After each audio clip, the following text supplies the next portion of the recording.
नमस्कार, युग करवट पंचायत में आप सभी का स्वागत है। मैं हूं सुब्रत भट्टाचार्य और मेरे साथ है शोभा भारती। आज हमारे साथ गाजियाबाद के व्यापारी है और ये अलग अलग क्षेत्र के व्यापारी है। उत्तर प्रदेश व्यापार मंडल से जुड़े सारे पदाधिकारी एवं और अन्य जो व्यापारी वर्ग है उनके वो भी हमारे साथ है। इनसे हम बात करेंगे कि आखिर इनकी क्या क्या समस्याएं हैं, चाहे वो कोरोना से हो या उसके बाद अभी जितने भी इस समय की जो है। मेरे साथ है उद्योग व्यापार मंडल के महानगर अध्यक्ष गोपी चंद जी। गोपी चंद जी, आपका युग करवट पंचायत में स्वागत है। अभी तक जिस तरह से सरकार ने कोरोना के बाद, कोरोना के संकट काल में व्यापारियों की जो बातें हैं उस पर की है, क्या कहेंगे? कोरोना काल जो है वो बहुत बुरा बीता है। एक तो काम नहीं रहा, लॉकडाउन हो गया। उसके बाद कुछ गवर्नमेंट को मान लिया बताया गया है कि भाई ये परेशानी आ रही है, तो वो हमारी बातों को, व्यापार जगत की बातों को कम सुन रहे हैं। जैसे कि अभी SIB का एक नया कानून बना दिया कोविड के बाद कि जी व्यापारी की 10 व्यापारी छाटाई जाए उनको SIB होगी। SIB की हमें कोई चिंता नहीं है। बात यह है कि रामलाल से कही जाएगी, चंदूलाल से कही जाएगी, तेरे भी होगी, तेरी भी होगी, तेरी भी होगी। वसूली अवैध शुरू हो जाएगी, इंस्पेक्टर राज शुरू हो जाएगा। इसलिए हम चाहते हैं कि कोविड से लोग परेशान हैं तो ये परेशानी तो गवर्नमेंट ना दे। और जैसे कि कोविड में देखा हमने, पुलिस वालों को भी समझाया कि भैया तुम जो है रास्ते में पब्लिक को भैया समझो, बड़ा भाई समझो, बच्चों को भतीजा समझो, गलत व्यवहार मत करो। हमारे साथ है उत्तर प्रदेश टेंट व्यापारी एसोसिएशन के अध्यक्ष अशोक चावला जी। चावला जी, अब सरकार ने 5वें अनलॉकडाउन में शादी समारोह वगैरह शुरुआत कर दी, क्या लग रहा है कि टेंट व्यवसाय फिर से अपने पांव पर खड़ा होगा? 200 लोगों की गाइडलाइन उत्तर प्रदेश सरकार ने जारी कर दी है, जिसका हम स्वागत करते हैं। पर पिछले 6 महीने से हम लोगों पे कोई कार्य नहीं था और ये 6 महीने बाद गाइडलाइन जारी करिए जो 25 नवंबर से अब हमारे साए शुरू होंगे। तो मैं ये समझता हूँ कि 200 लोगों की भी जो गाइडलाइन है वो संतोषजनक नहीं है। इसको कम से कम 300 लोगों की करें, तब जाकर जो बैंक्वेट हॉल हैं और फार्म हाउस में उनके खर्चे पूरे हो पाएंगे। क्योंकि अभी तक तो हम लोगों के खर्चे ही नहीं पूरे हो पा रहे। हमारे जितने भी खर्चे हैं, चाहे वो किराया हो या बिजली के बिल हो, हाउस टैक्स हो, किसी भी तरह का खर्चा है, हमारे स्टाफ का खर्चा है, वो अभी तक एज इट इज़ चल रहा है। इसके साथ ही हमारे ट्रेड के साथ बहुत से लोग जुड़े हुए हैं, बहुत से व्यापार जुड़े हुए हैं। उसके अंदर बैंड बाजे वाले भी हैं, ढोल वाले भी हैं और फोटोग्राफर भी है, टेंट वाले भी हैं, बैंक्वेट हॉल भी है, फार्म हाउस भी है। यहाँ तक कि जितने भी व्यापार हैं, चाहे वो कपड़े का हो, ज्वेलरी का हो या और इससे संबंधित कार्य करने वाले हैं, सब शादी समारोह से ही जुड़े हुए हैं। तो ये जो GST डाउन हुई है, मैं ये समझता हूँ कि जो -23 चली गई उसका बहुत बड़ा कारण एक जो है वो शादी ब्याह। सरकार ने कोरोना काल में 20,000 करोड़ रुपए का एक पैकेज दिया था उद्योग जगत को फिर से संवारने के या उनको खड़ा करने के। क्या इस पैकेज का कोई लाभ मिला क्या? अगर हम देखें तो 20,000 करोड़ का छोटे व्यापारियों को कोई लाभ नहीं मिला है। बड़े व्यापारियों को लाभ मिला होगा उसका हमें मालूम नहीं है। मैं कहना चाहता हूं कि इस कोरोना काल में सरकार के इतने आदेश आ रहे हैं कि पुराना आदेश पूरा नहीं तो नया आता है। अभी जिलाधिकारी महोदय का आदेश आया है कि हर इंडस्ट्री वाले को डेली एक फार्म मेरे पास है, उसका परफॉर्मा भर कर देना है। और अगर किसी के यहाँ कोई कोरोना संक्रमित पाया जाता है और उसके परफॉर्मा में नहीं है तो कार्रवाई, दंडात्मक कार्रवाई उस इंडस्ट्री वाले के, उद्योग के खिलाफ होगी। ये सर्वथा उत्पीड़न है, मेरा कहना है स्पष्ट रूप से। अभी जो नया एक नियम बनाया गया कि कोरोना GST के दौरान SIB के छापे होंगे, उसमें सारे जानकारी देने होंगे। अगर जानकारी कहीं गलती होगा तो SIB के छापे और कार्रवाई, इसको लेकर व्यापारी वर्ग में खासी नाराजगी चल रही, क्या कहेंगे सर इस पर? देखिए, मेरा काम स्टेशनरी का है, ITC का, और लगभग 2 करोड़ रुपए का, 2.5 करोड़ रुपए का काम मैं करता हूँ वार्षिक। और बिल्कुल चौपट कार्य हो गया है। जिस दुकानदार के पास माल गया हुआ है ना तो वो पेमेंट देने की स्थिति में है और ना ही हम तकादा करने की स्थिति में है। वो कहते हैं जब स्कूल खुलेंगे तब आपका पेमेंट किया जाएगा। सरकार ने अब तक स्कूल को संज्ञान में नहीं लिया है और हम लोग बहुत ही दिक्कत में हैं।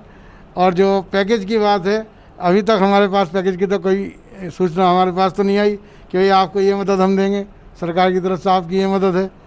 तो मदद जो भी है सब व्यापारियों को मुहैया कराई जाए।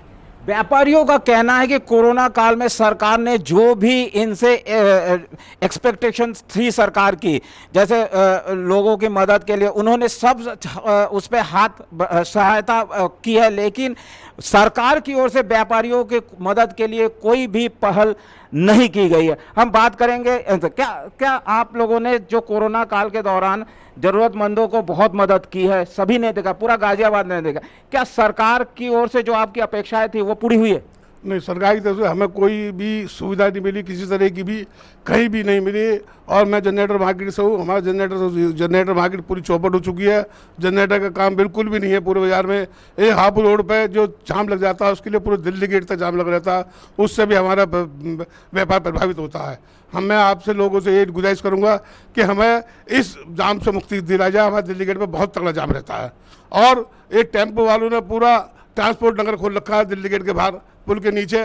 कोई आम आदमी गाड़ी नहीं खड़ी कर सकता, कोई नहीं खड़ी कर सकता। तो मैं आपसे निवेदन करूंगा कि अब आपके माध्यम से हमें निजात दिलाया जाए जाम से। सबकी अलग अलग समस्या है, किसी को पूंजी की समस्या है तो किसी को जाम की समस्या है। सर, आप क्या कहेंगे, जो कोरोना काल में जिस तरह से व्यापार प्रभावित हुआ, क्या फिर से व्यापार अपने पैरों पे खड़ा हो सकता है? मैं विपिन गोयल, मेरा सीमेंट का कारोबार है और मैं अपनी लाइन से ही बात करूंगा। ये जो सरकार जो है ये ठेकेदारों को या बिल्डरों को नॉन ट्रेड सीमेंट देती है, जिसकी वजह से हमें सीमेंट बेचने में बड़ी दिक्कतें आती हैं। वो नॉन ट्रेड बंद होना चाहिए और अलग अलग अपनी कभी कुछ बंद कर देते हैं, कभी कुछ बंद कर देते हैं, तो वो योजना उन्हें चेंज करनी चाहिए अपनी सरकार को। जी हाँ, सरकार को योजना चेंज करनी चाहिए ताकि व्यापारियों को मदद मिल सके। आप क्या कहेंगे सर, जो आपकी जो समस्याएं हैं, क्या प्रशासन, जिला प्रशासन या सरकार उस पर ध्यान दे रहे हैं? सर, मेरी किराने की दुकान है। ऐसा कहते हैं कि किराने वालों ने ज़्यादा पैसे कमाए हैं, ऐसा नहीं है। किराने वालों ने ऐसे पैसे नहीं कमाए। किराने वाले तो अपनी जान पे खेल के उन्होंने सेवा करी है कोरोना काल में। और मेरा यह है कि जो भी ये मॉल वॉल खुल रहे हैं, इनको थोड़ा उन पर भी पाबंदी लगनी चाहिए, जो किराना का काम उठ सके। और कोरोना काल में जो किराने का सामान बिकता था वो चौपट हो चुका है। जो शादी विवाह में सामान हजार आदमियों का जाता था या 500 आदमियों का जाता था, वो 100 पे सिमट के आ गया है। हम कहाँ तक करेंगे, कहाँ तक पब्लिक को सेवा करेंगे? हमारी तो यही कहना है। व्यापारियों ने कुछ वस्तुओं के दाम भी तो बढ़ा दिए थे राशन के। मैडम, ऐसा नहीं है। हमारी किराने की दुकान है, हमने उनकी सेवा करी है। हमने प्रिंट से भी बहुत कम पैसों में सामान बेचा है अपनी दुकानों पर। ऐसा नहीं करने दिया मैंने। प्रशासन ने इस संबंध में बहुत छापेमारी करी थी कोरोना काल के दौरान। उसमें कई ऐसे व्यापारी मिले जिन्होंने अपनी वस्तुओं के दाम, कोई 5 रुपये, कोई 10 रुपये, हर वस्तु पे कोई ना कोई दाम बढ़े हुए थे, जिससे लोगों को बहुत दिक्कतें हुई थी। मैडम, मैं सेक्टर 23 में रहता हूँ। मैंने सेक्टर 23 में ही जितने भी किराने की व्यापारी हैं उनसे मैंने ये कही थी कि आप प्रिंट से ज़्यादा सामान नहीं बेचेंगे, ना ही प्रिंट से ज़्यादा सब पैसे लेंगे। मैंने सेक्टर 23 के व्यापारियों को, जितने भी किराने के दुकानदारों हैं, मैंने उनको सख्त आदेश दे रखे थे कि आप किराना का सामान प्रिंट रेट से भी कम ही बेचा जाएगा। सरकार ने पूरे देश में एक कर प्रणाली लागू करने के लिए जीएसटी प्रावधान शुरू किया था। आइए पता करते हैं, क्या जीएसटी से व्यापारियों को लाभ हो रहा है, सहूलियत हो रही है, या अभी भी जीएसटी को लेकर परेशानी? क्या कहेंगे गोपीचंद जी? सरकार ने कहा था कि सब टैक्स खत्म हो जाएंगे, एक जीएसटी रहेगा। अब मंडी शुल्क रह रहा है और मंडी शुल्क में भी क्या कर दिया, दुकानदार तो अंदर ठेले बैठे हैं ना जी, तो उन्होंने आदमी को भड़का दिया, जो बाहर आके सामान बेचेगा वो मंडी शुल्क देगा, अंदर वाला देगा। दुकानदार तो अंदर ही बैठता है, उसकी दुकान है, तो उस पर ख़त्म ही नहीं कर रहा है। ऐसे ही 2 टैक्स और हैं। लकड़ी पे भी टैक्स है इसी प्रकार से, मंडी समिति का, सब्जी पे भी है, अनाज दलहन दाल पे भी है। तो जब गवर्नमेंट ने कहा था एक टैक्स लगे, तो एक ही टैक्स रहना चाहिए, ख़त्म कर देना। इस दौरान जब हमने देखा कि दुकानों को खोलने या मॉल को खोलने को लेकर, दुकानों को खोलने को लेकर, मॉल को खोलने को लेकर व्यापारियों में भारी विरोध था, निराशा थी। कब ये कहा गया था कि मॉल खुल जाएंगे लेकिन दुकानें नहीं खोलेंगे। बाजार खोलने को लेकर क्या कहेंगे? बाजार खोलने को लेकर जिस तरह की पॉलिसी अपनाई गई या जिस तरह के फैसले लिए गए, उस पर आप लोगों को क्या कहना है? सबसे पहले तो मैं युग करवट पंचायत का स्वागत करता हूं और मैं राकेश स्वामी रमतेराम रोड व्यापार मंडल और महानगर उद्योग व्यापार मंडल का वरिष्ठ उपाध्यक्ष हूं। ये जो मॉल खुल रहे हैं, जब बाजार मंगलवार को बंद है तो मॉल क्यों खुल रहे हैं? सबसे बड़ी बात तो ये है। दूसरी चीज़, जो सरकार से उम्मीद थी कि बिजली के बिल जब शॉप बंद थी तो उनके माफ़ कर देते। शुरू में तो आश्वासन आया हो जाएगा, लेकिन किसी का नहीं आया, सबके जोड़ जोड़ कर दे दिए। अब जब 18% जीएसटी फर्नीचर के ऊपर होगी तो कोई भी व्यक्ति 18% जीएसटी देना पसंद नहीं करेगा। एक तो जीएसटी कम होनी चाहिए। दूसरी चीज़, अब कोरोना के बाद जो थोड़ा कस्टमर आया है, इससे बाज़ारों में जाम लग रहा है। मेरा आपके माध्यम से कहना है कि रामला ग्राउंड में पार्किंग को खुलवा दिया जाए, जिससे कि कस्टमर अंदर आए, और वन वे ट्रैफिक प्रणाली लागू कर देनी चाहिए, जिससे कि गाड़ियों को जाम को निजात मिले। धन्यवाद। जी हाँ, जाम की समस्या गाजियाबाद में बहुत एक बड़ी समस्या बन गई है। आइए इधर कुछ और व्यापारियों से बात करते हैं। जिस तरह से सर दुकानों को खोलने को लेकर प्रशासन की ओर से फैसला लिया गया, क्या आप लोगों की बातें सुनी गई प्रशासन की ओर से? प्रशासन की ओर से हमारी बातें नहीं सुनी गई। हमारा जो है कोविड से पहले जो है कुछ संस्थाएं ऐसी थी, कुछ व्यापार ऐसे थे, उसमें कुछ एरिया के अंदर वो इतवार को बंद करते थे, कुछ एरिया के अंदर वो मंगलवार को बंद करते थे। अब इन्होंने एक ही लागू कर दिया कि जो पहले था वो उसी तरीके से करेंगे। यानी वो जो मान लो एक बार स्टेशनरी वाले हैं, उसमें कुछ दुकानें मंगलवार को खुलती हैं, कुछ इतवार को खुलती हैं, तो उसके ऊपर कोई पॉलिसी नहीं आई है, तो बहुत बड़ा कन्फ्यूजन पैदा हो गया है। दूसरा, मेरा होटल और बैंक्वेट का व्यापार है। मैं एक बात आपके माध्यम से और कहना चाह रहा हूँ, प्रशासन ने ये खोल दिया कि आप 50 आदमी या 200 आदमी तक के, अब जो उन्होंने बताया है कि 200 आदमी या 50 आदमी की आप मीटिंग कर सकते हैं, कोई सेरेमनी आप बुक कर सकते हैं, या कोई आप उनका जो है बर्थडे सेलिब्रेट कर सकते हैं। लेकिन इसके अंदर एक बहुत बड़ी कमी है, जिसका जो है पुलिस प्रशासन पूरी तरीके से फ़ायदा उठा रहा है। वो कमी ये है कि मान लीजिए आपको परमिशन लेनी है, आपने जो है जिसका आपने बुक किया उसको बोला कि आपको परमिशन लानी है, परमिशन लाकर आप हमें जो हैंड ओवर करेंगे और आप अपना फंक्शन कर सकते हैं। ये लाइबिलिटी उसके ऊपर हमने डाल दी भाई, आप अपने परमिशन ला के देते हैं, वो हमें ला के परमिशन देता है। लेकिन इसमें सबसे बड़ी कमी क्या है कि इन्होंने क्या किया है कि आप भी परमिशन लेंगे और होटल वाला भी परमिशन लेंगे। एक ही फंक्शन है, उसकी अगर परमिशन मान लो जिसका फंक्शन है वो परमिशन वहाँ से लेके आ रहा है और उसने अपनी कॉपी होटल वाले को उपलब्ध करा दी, बैंक्वेट वाले को उपलब्ध करा दी जहाँ वो फंक्शन कर रहा है, तो उस फंक्शन वाले को भी अपनी परमिशन लेनी पड़ेगी। एक ही परमिशन के लिए दोनों को इल्झा दिया, और दोनों का जो है वो मुझे शायद नहीं कहना चाहिए, ये हो रहा है, ये अपने स्तर पर आप पता कर लें कि वहाँ पेमेंट जाती है। जी हाँ, लॉकडाउन के दौरान पुलिस की कार्यशैली को लेकर कई सवाल उठ रहे थे। कहीं कहीं पुलिस जोर जबरदस्ती करके दुकानों को बंद करे। क्या आप लोगों में किसी के साथ ऐसे कोई घटना हुई है जिसमें पुलिस आप लोगों से कहा गया कि भाई जल्दी दुकान बंद करो या बंद क्यों नहीं करो? कोई ऐसी कोई घटना किसी के साथ? बस अड्डा पुलिस चौकी पर मोहन स्वरूप, बस अड्डा पुलिस चौकी पर कोविड-19 में मोहन स्वरूप एक कांस्टेबल थे, उन्होंने इतने जाति लोगों के साथ करी कि टाइम से पहले बंद करवाना, बार बार गाली देना, लेडीज को गाली देना, बच्चों को गुलाम पीटना। उसको हमने समझाया कई दफ़े, वो नहीं मान के दिए। पुलिसिया पूरा रौब दिखा के गाली बक के बदतमीजी करते थे, लोग वहाँ से उससे नाखुश हैं। क्या गाजियाबाद के विधायक, यहाँ के विधायक अतुल गर्ग योगी सरकार में मंत्री है, क्या आप लोगों ने अपनी समस्या या शिकायतें प्रदेश सरकार तक पहुँचाने के लिए कोई व्यवस्था की है, कोई बात उन्होंने करी है? नहीं, उनके पास तो हम लोग नहीं गए। खैर, मैं आपको पुलिस की बता सकता हूँ। हमारी मार्केट में एक शनिवार के दिन एक थोड़ी देर को एक ने अपनी फैक्ट्री खोल ली देवी मंदिर के पीछे। तो केला भट्टा चौकी का इंचार्ज है संजीव यादव, उसने 25,000 रुपये ले लिए उससे, उसके 2 लड़के बंद कर दिए उठा के कि बंद करो, सील लगा रहा हूँ। उसने 25,000 रुपये लिए सुबह से 10 बजे। ये हमारे योगेश भार्गव है दिल्ली गेट पे, उसका निकल गया 25,000 रुपये लिए थे संजीव यादव ने, चौकी इंचार्ज केला भट्टा ने। सिर्फ 5 मिनट दुकान खोलने को आया था वो, अब 5 मिनट शनिवार का दिन था, 25,000 रुपये लिए उन्हें तो बंद कर रहा हूँ, तुम्हारी फैक्ट्री में सील लगा रहा हूँ। जी हाँ, पुलिस की जाति की बहुत सारी शिकायतें व्यापारियों की ओर से आई थी। अब इस शिकायतों पर कितना ध्यान दिया गया, कितनी कार्रवाई होगी? क्या कुछ कार्रवाई भी हुई है? कुछ नहीं, कोई कार्रवाई नहीं हुई, कुछ नहीं। ये समझो व्यापारियों को तो बेवकूफ़ बनाया जा रहा है। ऐसा करे जैसे हमने डकैती की रखी है। यदि अब हमारे चौकी वहाँ पे है, क्या मंदिर के बाद, यदि कोई मार्केट का दुकानदार वहाँ पे कोई स्कूटर लेके जावे, कुछ लेगा, पहले तो उसका चलान करेंगे। तो बड़े बड़े दुकान है, वो कह रहा मेरी दुकान चोरी पर मानने को तैयार नहीं, तो कैसे व्यापार चलेगा इस तरीके से? तो आप लोगों ने पुलिस के बड़े अधिकारी जैसे एसपी सिटी या एसएसपी से भी तो बात करी थी कभी? हमने तो अपने महानगर गोपी चंद जी से बात करी है। गोपी चंद जी कह रहे हैं किसी ने इनके खिलाफ बहुत बड़ा धरना प्रदर्शन करना पड़ेगा। हमने तो अपने प्रधान जी से शिकायत करी, जो भी करी। गोपी चंद जी, एक बात आ रही है कि जैसे ही कोई अधिकारी आते हैं, व्यापारी मंडल उसके स्वागत के लिए चले जाते हैं, तो क्या ऐसा लग रहा है कि जो परंपराएं पहले की इस तरह थी कि व्यापार मंडल बहुत मजबूत हुआ करता था और व्यापार मंडल के अनदेखी पुलिस अधिकारी या प्रशासनिक अधिकारी कतई नहीं कर सकते थे, आज वो स्थिति बदल गई है? कुछ नए नए व्यापार मंडल बन गए हैं जो कि अभी ना समझ नए उम्र के लड़के हैं, वो बुका लेकर पहुंच जाते हैं, जो कि सिस्टम के और सभ्यता और संस्कृति के खिलाफ है। जो अफसर आए हैं, हम उनको अगर काम बताएं जाकर मिला तो अच्छा है, लेकिन बुके हमको नहीं देना चाहिए। ये संस्कृति गलत हो रही है।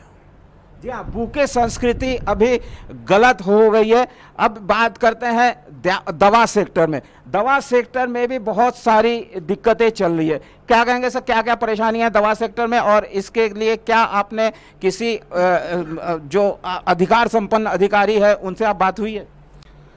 धन्यवाद भट्टाचार्य जी। पहले तो मैं युग करवट को बधाई देना चाहता हूं, धन्यवाद ज्ञापित करना चाहता हूं, क्योंकि एक आप जैसे जो चैनल हैं, जो मेहनती लोग हैं, अब सिर्फ यही एक आसरा बचा है व्यापारियों के लिए, जो हमारी आवाज़ को सरकार तक पहुंचाई जा सकती है, जिसके माध्यम से जितने बड़े चैनल हैं वो वास्तविकता नहीं दिखा रहे हैं। ये आम जन को सबको मालूम है। अब आपने मेरे से दवा की बात करी, तो मैं गाजियाबाद केमिस्ट एसोसिएशन का भी अध्यक्ष हूँ, दवा व्यापारी हूँ। लॉकडाउन की आप बात कर रहे हैं, तो लॉकडाउन में बड़े आश्चर्य की बात है कि सबके व्यापार तो बंद थे, सिर्फ जो है किराना खुला हुआ था और हमारा दवा का व्यापार खुला हुआ था। तो दवा व्यापार में एकदम 40% लगभग वृद्धि हुई। जब हम लोगों ने ये देखा कि ये वृद्धि एकदम कैसे हो गई लॉकडाउन में, तो इसकी जब थोड़ी जांच पड़ताल करी गई तो इसमें निकल कर ये आया कि जितना भी ऑनलाइन व्यापार था वो सब बंद है। ऑनलाइन क्योंकि व्यवस्थाएं सारी बंद थी, तो जितना भी कस्टमर था वो हमारे मेडिकल स्टोरों पर आया। तब हमें यह एहसास हुआ कि ऑनलाइन व्यापार ने कम से कम हमारे जो धरातल पे व्यापार है वो 40% तक ऑनलाइन खा चुका है हमारे व्यापार को। अब बात आती है सरकार की। सरकार का एक नारा ये है, माननीय प्रधानमंत्री जी ने बड़े जोर शोर से कहा था कि लोकल फॉर वोकल। ये लोकल वोकल की तो बात करते हैं, वो सिर्फ टीवी मात्र पे बात है। इसके अलावा धरातल पे अगर आप देखेंगे, जांच करेंगे, तो जीरो से मल्टीप्लाई है। कोरोना काल में दवा व्यापारी को क्या दिक्कतें हुई? अब मैं उसी बात पे आ रहा हूँ, उसी बात पे मैं आना चाहता हूँ। जब ऑनलाइन की बात करते हैं तो ऑनलाइन की इन्होंने मान्यता देनी शुरू कर दी। अभी मैं आपको लेटेस्ट बता रहा हूँ, भारत सरकार ने अमेजन जैसी कंपनियों को ऑथराइज करने जा रही है। हम लोगों ने विरोध किया कि दवा व्यापार बिल्कुल बर्बाद हो जाएगा। ऑनलाइन में आप सरकार हम लोगों पे तो ये प्रेशर क्रिएट करती है। जैसे अभी हाल का मैं बताऊं, प्रदेश सरकार का निर्देश है कि जुखाम, बुखार, खांसी, सिर दर्द, अगर कोई भी पेशेंट इन चीज़ों से बताता हुआ आपके पास आता है दवा लेने के लिए, तो आपको उसका पूरा एड्रेस मेंशन करना पड़ेगा, उसका मोबाइल नंबर लेना पड़ेगा। गांव देहात में छोटी बच्चियां भी आती हैं, मोबाइल नंबर जैसे ही मांगते हैं तो वो हमें बहुत बुरी तरीके से झाड़ पिला देती हैं कि हमारा मोबाइल नंबर आप क्यों मांग रहे हैं। बड़ा विवादित मामला है।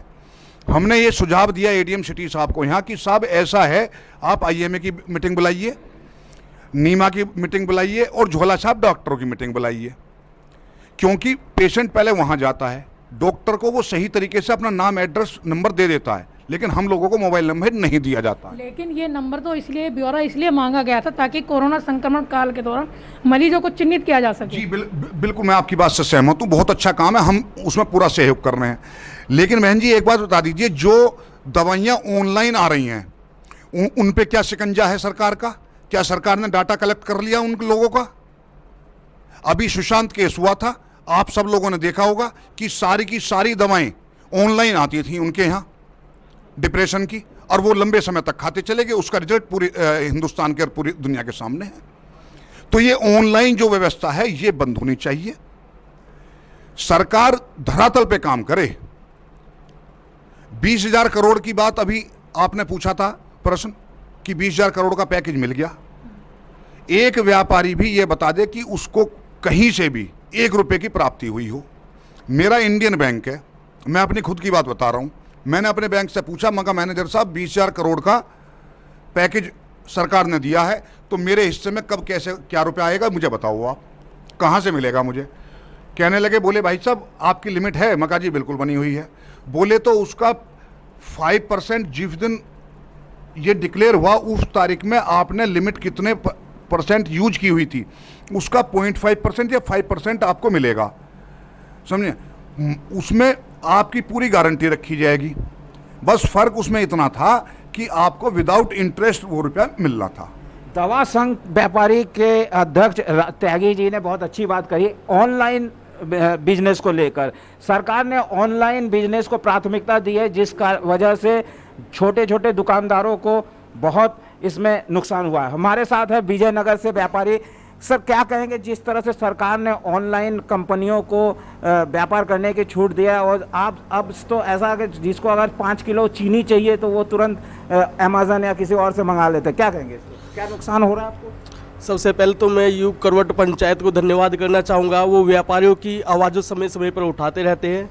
लेकिन मैं आपको ये बताना चाहूँगा, हमारी जो है 30-40% छोटे दुकानदार विजयनगर के लगभग वो समाप्त हो चुके हैं। दुकान सरकार जो है व्यापारियों, छोटे व्यापारियों को समाप्त करने का कार्य कर चुकी है।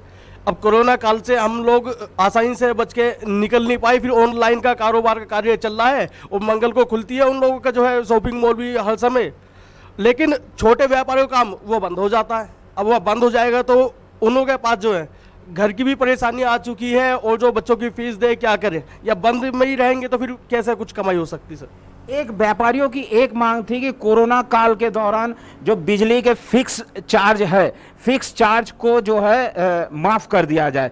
सरकार ने भरोसा भी दिया था फिर, लेकिन उसके बाद भी नहीं हुआ, क्या कहेंगे? कोई इस तरह के चार्जों को माफ़ नहीं किया गया, और पहले इस बात का आश्वासन दिया जाता रहा कि जो फिक्स चार्ज है वो माफ़ कर दिया जाएगा, लेकिन वो जो आश्वासन है वो झूठा साबित हुआ। ऐसा कोई जो चार्ज है वो माफ़ नहीं किए गए। दूसरा, मैं टिम्बर एसोसिएशन टिम्बर का व्यापारी हूँ, गाज़ियाबाद का। विकास अग्रवाल मेरा नाम है। यहाँ जो गाज़ियाबाद में वन विभाग के जो कार्यालय है, जितना भ्रष्टाचार इस कार्यालय के अंदर है, जो अभी तक शायद सरकार के दृष्टि में नहीं आया है।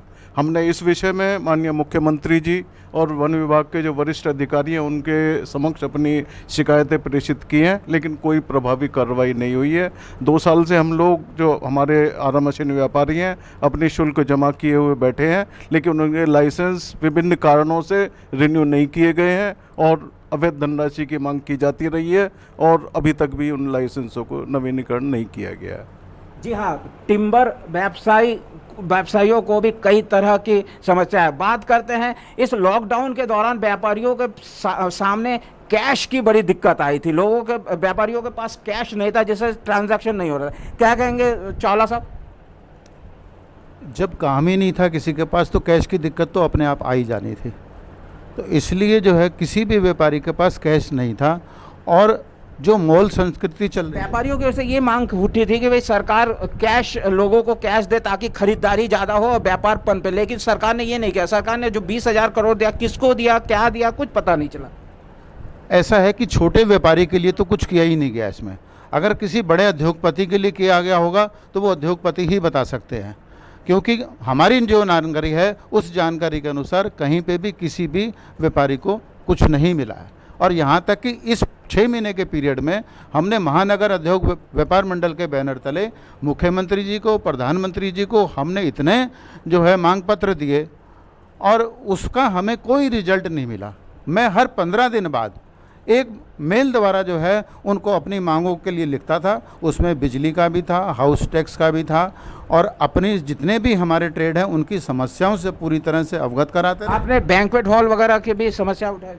बैंक्वेट हॉल की समस्या भी हम बराबर उठा रहे हैं, क्योंकि सबसे पीछे हम लोग खड़े हैं। जो हमारा काम है, अगर जब सब लोगों का प्रारंभ हो जाएगा, सबसे आखिर में हम लोगों का शुरू होगा।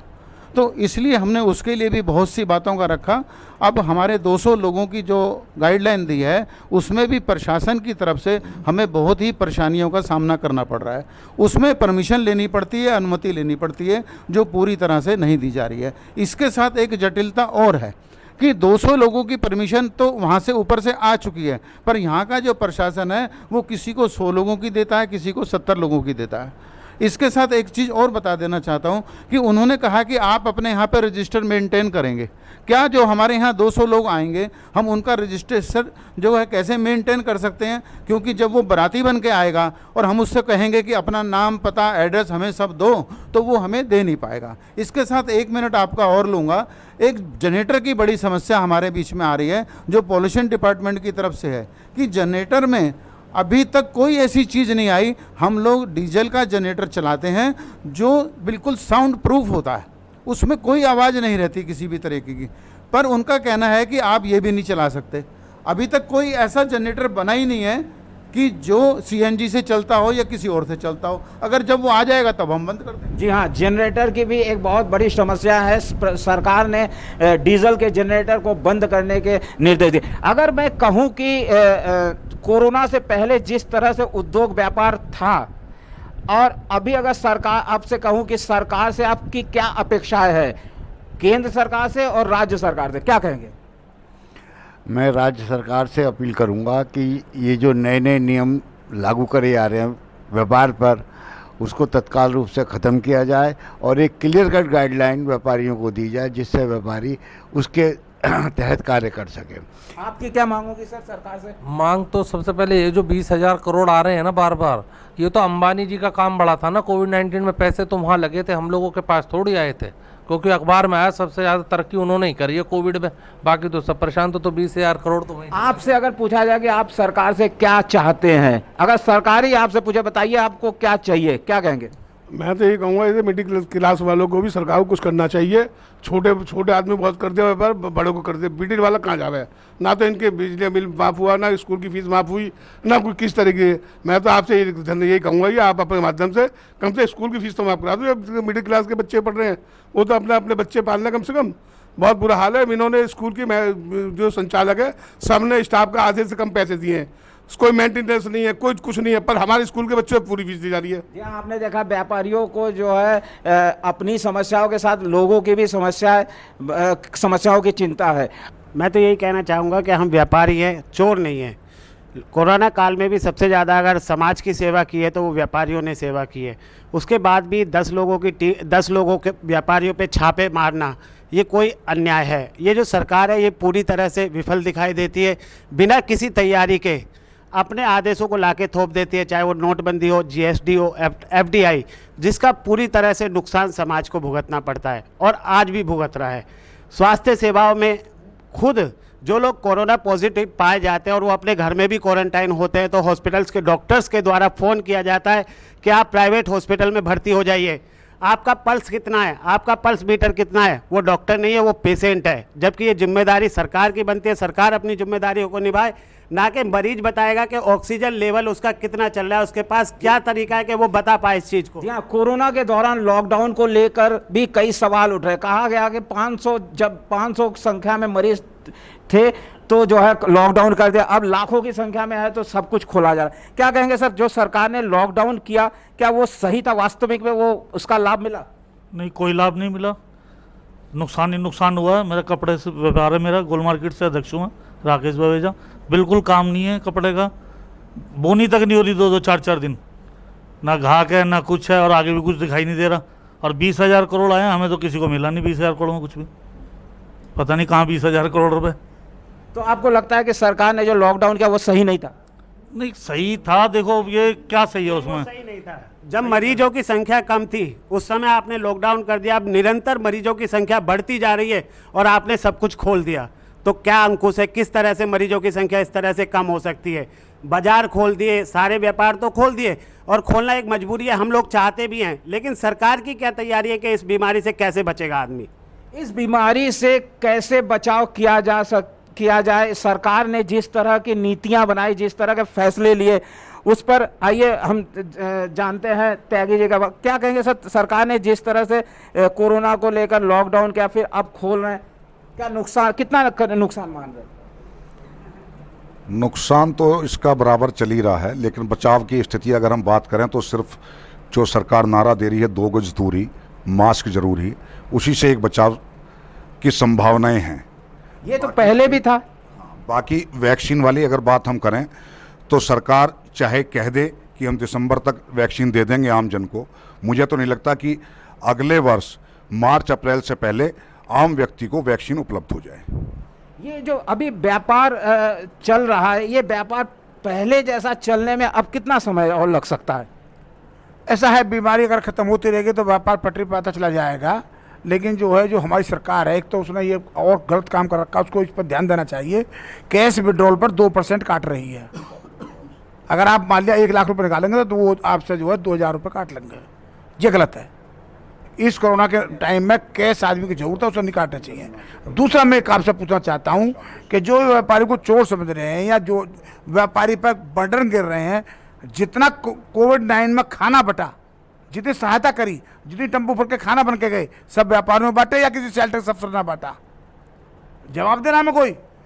जितनी सेवा पब्लिक ने व्यापारियों ने की है, किसी सरकारी अफसर ने एक ने नहीं की है। EMI पे भी छूट देने की बात करी थी 3 महीने की, क्या छूट मिली है? कोई छूट नहीं मिली है। क्या EMI में जो छूट देने की बात हुई थी, कोई छूट मिली है? ऐसी कोई छूट नहीं मिली। सिर्फ ये भ्रम फैलाया जा रहा है कि हम छूट दे रहे हैं, ये कर रहे हैं, वो कर रहे हैं, कर कुछ नहीं रहे हैं। और हमारे साथी ने वन विभाग की बात रखी, भ्रष्टाचार की। मेरे घर के सामने एक फूलों का पौधा मैंने लगाया था, वो किसी उसने जो ये ज़मीन खोदते हैं, बिजली विभाग ने उसे गिरा दिया। पुलिस वाले मेरे पास 5-6 दरोगा आए मिल के और मेरे आदमी को पकड़ के लेकर 20,000 रुपये लेकर छोड़ा है। आज तक कोई रसीद नहीं। जी हाँ, व्यापारियों की सबसे बड़ी समस्याओं में से एक है जो भ्रष्टाचार है। उनका कहना है हर विभाग में भ्रष्टाचार है, चाहे दवा उद्योग हो, चाहे टिम्बर उद्योग हो। सर, ये जो भ्रष्टाचार, हमारे साथ है व्यापारी यहाँ के। सर, ये जो भ्रष्टाचार की शिकायतें हैं, अब योगी सरकार ने कहा था 0 टॉलरेंस। क्या योगी सरकार के 3 साल में व्यापारियों की बातें सुनी गई, उनकी समस्याओं का हल हुआ या भ्रष्टाचार बढ़ा? व्यापारियों की कोई बातें नहीं सुनी गई हैं। सिर्फ सुनी गई है तो सिर्फ योगी जी ने जब से आए हैं सिर्फ एक धार्मिक बातें ही कर रहे हैं। ठीक है, धर्म जरूरी है, मगर मेरा मानना यह है कि बिना व्यापार के कोई भी देश, कोई भी सरकार, कोई भी समाज नहीं चल सकता है। आप इस व्यापार को अगर नहीं देखेंगे तो कोई भी समाज नहीं चलेगा। ये सरकार भी व्यापारियों ने ही बनवाई थी। व्यापार और बीजेपी वैसे भी कहलाती है कि व्यापारियों की सरकार है, मगर है नहीं। सबसे ज़्यादा हमारा जो कर रहे हैं ये लोग, ये बीजेपी वाले सरकार ही कर रही है योगी जी की।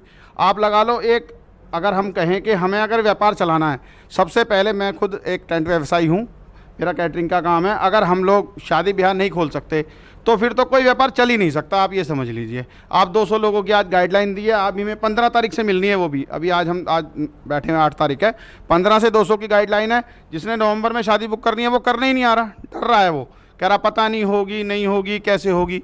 और एक खाली शादी के साथ एक नहीं है, टेंट वाला, पीछे बैंड वाला, उसके पीछे हलवाई, कैटर्स, मैरिज होम, राशन वाला, बर्तन वाला, हर आदमी शादी में सब चीज़ों का, इलेक्ट्रॉनिक्स वाले, हर चीज़ उसमें यूज़ होती है। और एक शादी का मतलब है मिडिल क्लास शादी भी कम से कम 20 लाख रुपए मार्केट में देती है, और वो 20 लाख रुपए सर्कुलेशन में घूमता है, मगर बिल्कुल भी उसी पे ध्यान नहीं है। अगर ये चल जाए तो सारी चीज़ें धीरे धीरे चलेंगी।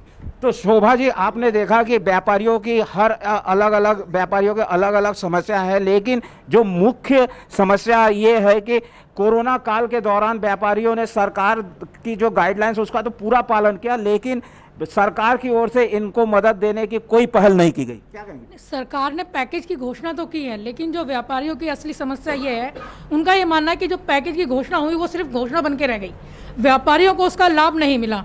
अब जो अनलॉक की प्रक्रिया शुरू की है उसमें भी इतनी ज़्यादा शर्तें लगा दी गई हैं, मुझे नहीं लगता कि उससे व्यापारियों को कोई लाभ बहुत जल्दी मिल पाएगा। व्यापारियों की कई मांगे थे, जैसे बिजली फिक्स चार्ज वो हो जाए, स्कूल फीस माफ हो जाए, लेकिन एक भी ऐसी कोई मांग है जो सरकार ने पूरी की हो? क्या आप कहेंगे कि सर ऐसी आप व्यापारी वर्ग की एक भी कोई ऐसी मांग हो जिसे सरकार ने पूरा किया हो? अभी तक तो कुछ भी नहीं है। जैसे अभी आपने पैकेज की बात की तो सब लोगों ने को दिखाने के लिए कि जी आपका इंटरेस्ट माफ़ हो जाएगा, EMI का आपका टर्म लोन बढ़ा देंगे, तो बैंक ने एक अकाउंट खोल लिया, पहले एक एंट्री आने की डाल दी, फिर वापस डाल दी उसकी, और काम ख़त्म हो गया। तो ये चीज़ें तो ऐसे तो नहीं, सामने पारदर्शिता तो बिल्कुल ही नहीं है किसी चीज़ में भी। जी हाँ, पारदर्शिता नहीं है। क्या कहेंगे सर, जो कोरोना काल के दौरान जिस तरह से व्यापारियों की समस्याएं हुई या शिकायतें, जो भी परेशानी रही, क्या आपको भी परेशानी के झेलनी पड़ी? जैसे अभी आप ने जिक्र करा था स्कूल फीस माफ़ी का, वो व्यापारियों की समस्या भी है और एक आमजन की समस्या भी है। हर आदमी अपने बच्चों को स्कूल में पढ़ा रहा है। इस कोरोना काल के अंदर उसने जैसे तैसे करके अपने बच्चों के ऑनलाइन क्लासेस के लिए लैपटॉप भी, कंप्यूटर का सारे इंतजाम करे हैं। उसके बावजूद किसी भी स्कूल की तरफ से कोई भी फीस माफ़ी का अभी तक कोई भी वो नहीं आया है। और हर परिवार को इसमें सरकार ने एक क्लॉज भी लगाया है कि सिर्फ जो सक्षम अभिभावक हैं वो फीस जमा करा सकते हैं, जो अक्षम है वो अपने आवेदन पत्र दें स्कूलों को, तो उनकी फीस जो है माफ हो जाएगी। देखिए, मैं आपको उसके बारे में बता देता हूँ। मैं हर स्कूल का प्रेशर ऐसा आ रहा है कि जैसे माना मेरा बच्चा 9th में है, अब उसका 10th में आना है, तो उसको अभी से 1 साल पहले से कि आपको क्या नाम है बोर्ड की परीक्षा होनी है आपका उसका फार्म भरा जाएगा। 1 साल पहले फार्म भरना जाना है उनका, 300 रुपये का उसका केवल ड्राफ्ट लगना है। वो ड्राफ्ट वो जमा नहीं कर रहे हैं कि जब तक आपका स्कूल का पूरा फीस जमा नहीं होगी तब तक आपका वो फॉर्म जमा नहीं होगा। इस तरीके से हरिशमेंट करा जा रहा है। वो बिना फीस लिए कोई भी स्कूल नहीं छोड़ने को तैयार कुछ भी। चलिए, ये अच्छी बात है कि व्यापारी भी आम लोगों की चिंताओं से वाकिफ़ है और आम लोगों को जिस तरह से फीस माफ़ी या दूसरी चीज़ों को लेकर परेशानी हो रही है उनके बारे में भी वो सोच रहे हैं। आज आपने देखा पंचायत में हमारे गाज़ियाबाद के बहुत सारे व्यापारी शामिल हुए और अलग अलग, ये नहीं कि एक ही उद्योग से या एक ही व्यापार से सब जुड़े, सब अलग अलग व्यापारियों से व्यापारी वर्ग से जुड़े हुए हैं। सबकी एक ही सरकार से वो है कि सरकार इनकी बातें सुने, इनकी जो समस्याएं हैं, शिकायतें हैं, उनका हल करे, निवारण करे। कैमरामैन वरुण और ऋतुराज के साथ शोभा भारती और सुब्रत भट्टाचार्य, युग करवट न्यूज़ के लिए।